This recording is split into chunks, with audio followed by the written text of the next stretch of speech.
Ayan, thank you Boss Alfred sa pag-welcome ulit dito sa loop mo. No, pasensya na at nabala sa trabaho. Ayun, introduce yourself. Ayan, si Boss Alfred, ang Pigeon Fancier dito sa Bansod, Oriental Mindoro. Ayun, boss, kailan ka nagsimulang mag-alaga ng kalapate? Nagsimula ako ay 2015 pa.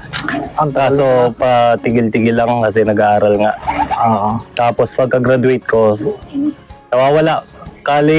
Nung nag-college ako, nawala yung pagkakalapate. Tapos bumalik ako nung pagka-graduate. Mga 2018 na siguro. 2018. Yun yung unang laro ko sa BPFC. Sa BPFC ako nung naglaro. Ayan, boss, anong bloodline meron ka dito? Wala, unknown line lang yan. Oo, para kasi Jade, long line. Ayun, si boss pala ay merong vlog din, yung ATM machine. Yung aking page, ATM Machine Loop TV. Kaya ATM machine yun, alam nyo na. Kasi linggo-linggo may ATM siya. Ayan, sa pooling medyo talagang malakas ito si Boss Alfred. May tawid din ng ibon. Ayan, sa mga gusto or gusto ng tips sa pooling, baka pwede mong bigyan sila ng mga sikreto mo dyan sa pooling and fundraise. Kasi nakaraan, congrats pala, champion pala si Boss Alfred. Saan ka nag-champion? Sa Bansod din PSI, tapos sa Sepsi. Yung dalawang club. Fundraise yun, hindi natin makuha yung sa last drop. Yung mga last drop, ang hirap. Sa pinamalayan, ang hirap manalo. Dahil magaling. Pero at least nanalo ka. Kami nga hindi nanalo.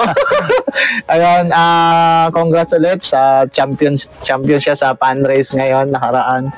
Ayun, anong advice or tips mo sa pag-pooling or sa fundraise muna tayo? Yung tips ko lang sa kanila, lagi lang yung paghagis. Kailangan, yung toss. Tapos, kailangan, para sa akin, kailangan kilala mo yung ibon mo. Yung galaw ng ibon mo dapat alam mo. Kung saan siya bibilis, kung saan siya mabagal, dapat alamin niyo yun sa ibon nyo. Kung gusto nyo manalo. Boss, talagang hindi ko malilimutan yung Cabcom mo na yan. Yung Cabcom na ring kasi yung Cabcom, no? Anong pangalan ng ibon mo na yan? Si Speedy. Si Speedy. Yun, talaga Cabcom ring, no? Pag nakita mo agad yun na Cabcom ring, medyo kabado na. Ayaw na nga nung iba isali. Ayaw na isali. Gusto ng iban. Sabi lolo na daw. Ayun, ano yung kwento ni Cabcom? Baka pwede mo ikwento. Yung ibon ko na yan, siguro noong nakaraan taon lang, nahuli yan dito, bumaba dito. Tapos ako noon, hindi talaga ako mahilig manghuli ng mga tukod-tukod. Ay wala naman siyang sticker. Ngayon may loopman ako dito, yung pinsan ko. Sabi ko alpasan niya na yung ibon kasi nga hindi ako humuhuli ng mga tukod.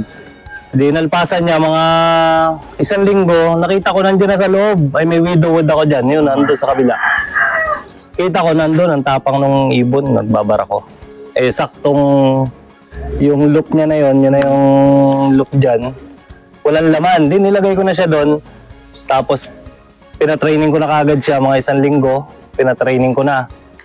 Natutuwa ako sa kanya kasi pag napatraining ko siya, mabilis umuwi. Tapos diretso sa landing board yung ibon. Pero matapang ba siya? Matapang yung ibon. Tapos hanggang sa ipinahagis ko dito sa saging sa Sumagi, sa may Sumagi. Yan yung huling training niya bago ko inilaban.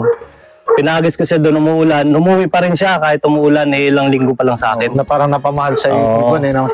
Ilang linggo pa lang siya sa akin nun. Tapos sinali ko na kagad sa club. Nanalo agad? Unang sali, hindi nanalo, matagal umuwi. Nung pangalawang karga ko, first na agad siya. Hanggang matapos yung karera, first siya, kaya nag-champion agad siya. Unang sali sa karera ng ibon. Kaya simula nun, kahit malakas ang hangin, talagang umuwi yan, pumipilit. Talagang nung kabataan niya. Anong achievement nun, nung natatandaan mo, yung ibon na yun? Ilang overall na siya? Sobrang dami na. Madami na. Nabilang mo bang pooling? Hindi ko na nabilang. Sobrang dami. Kaya pasalamat din ako dun sa ibon kahit paano. sa daming gastos, hindi alam siguro ng iba. Ang alam nila nananalo lang. Hindi nila alam yung gastos. Kaya napakaganda ng may ganyang ibon para pantawid dun sa doon sa pangailangan. Kasi kung walang ganyan na kakarera ka lang na hindi ka naman nananalo, mahirap ang panggastos. Kailangan din talaga meron kang mabilis speed. Sa palagay mo, pang speed ba talaga siya o palagay mo, may anak na ba siya? Meron ng anak, tumatawid naman kaso kinakapos talaga. Kasi mga bata pa nung nilaro ko, hindi ko nasubukan na maedad-edad. Yung sa OMFC, yung sa nag-champion yung anak niya sa second overall lang pala. Doon sa Triple Crown? Hindi. Dito ang last lap ay sa Batangas. Sa Batangas, sa Monte Maria. Tapos lagi siyang naglalap winner pa rin siya, lagi siya nasa top. Lahat ng anak niya na nanalo sa fundraise. Ayun, ang pinakang ni Boss Alfred si Cabcom, si Speedy. Si Speedy. Sikat na sikat si Speedy dyan. Pag kaya nga ATM machine. ATM machine. Iyon.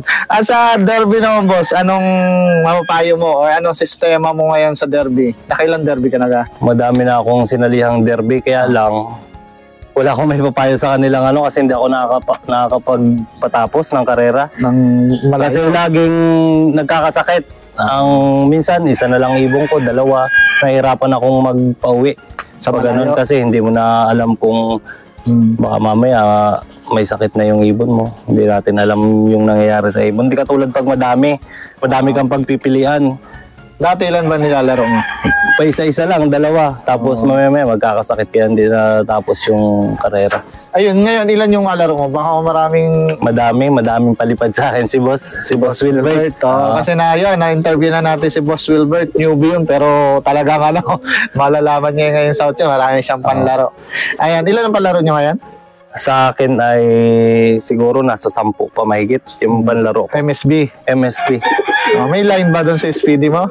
Meron na 2, 3. Wala yung isa dito nasa training. Nagpa-training kami kay Nidan. Ayun, malapit na yung race ulit natin. Good luck. Sana may tumapos na ulit. Kaya nga. Sa ibon mo. Pero talagang bawi na ito.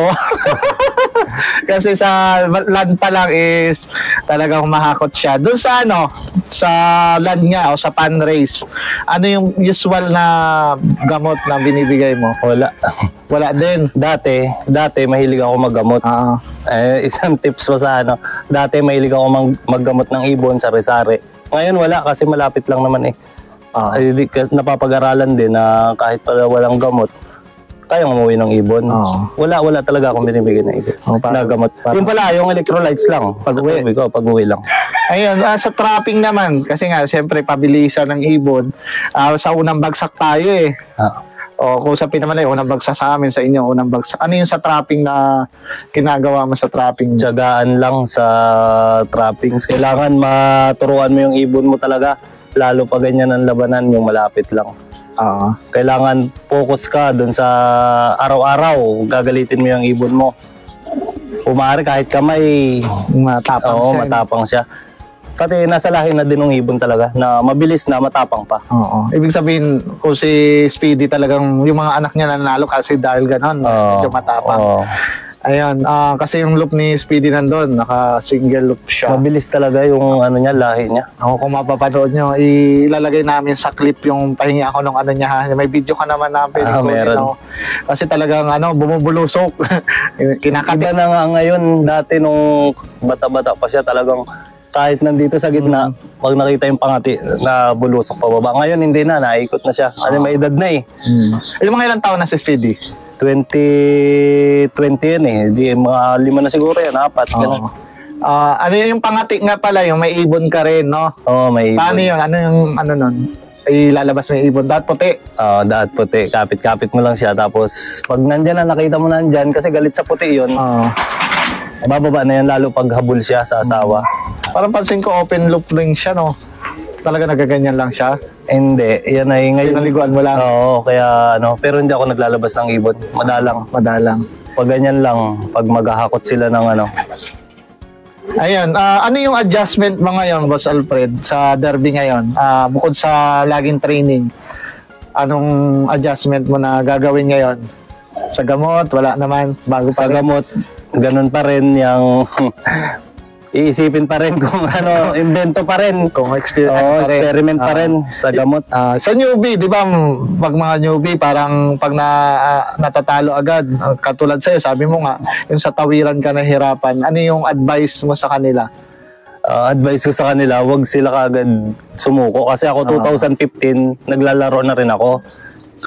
Kaya lang, lagi rin lang talo. Tapos dumating yung punto na nanalo ako isang beses, tuloy-tuloy na. Ibang ibon pa yun, ibang ibon. Kaya nga, wag magsuko. Huwag Tuloy-tuloy lang. mong sukuan. Magsukuan. Ayan, salamat Boss Alfred sa pag-welcome dito kasi yun, busy ka nga. Chinat ko lang Tumakas kanina. lang. Tumakas lang. Ayan, salamat ulit at good luck sa race mo ngayon. Sana yun, makuha mo yung championship natin. Ayan. Thank you so much. Ayan, wait lang. May papa-shoutout pala. Shoutout mo muna yung team looban na yun. Shoutout sa mga team looban dyan. Pa-follow po rin yung page namin, Tambay sa Looban. Sa FB page yan. FB page. Sa YouTube. Wala pa kami YouTube. Wala pa channel. YouTube. Sa ano yung page mo? Yung page ko, pa-follow din. ATM Machine Loop TV. Yan. Yan, papalo niya si Boss. Papalo. Makikita niyo doon yung mga galawan ni Speedy. Laging naka-live naman. Lagi Yan. na Abangan nyo rin si Bayot at si Duplex. Yan, meron mga- dalawa pang si Bayot at Duplex. Yan, sa tao, shoutout ka sa kanila. baka Shoutout magtampo. kay Boss Wilbert. Shoutout Boss sa'yo. Sino pa? Yung Team BPHA. Yung mga Ayan, kapatid dyan. ano rin siya sa Team BFHA. Shoutout din pala, Boss Wilbert. Ayan, wala na.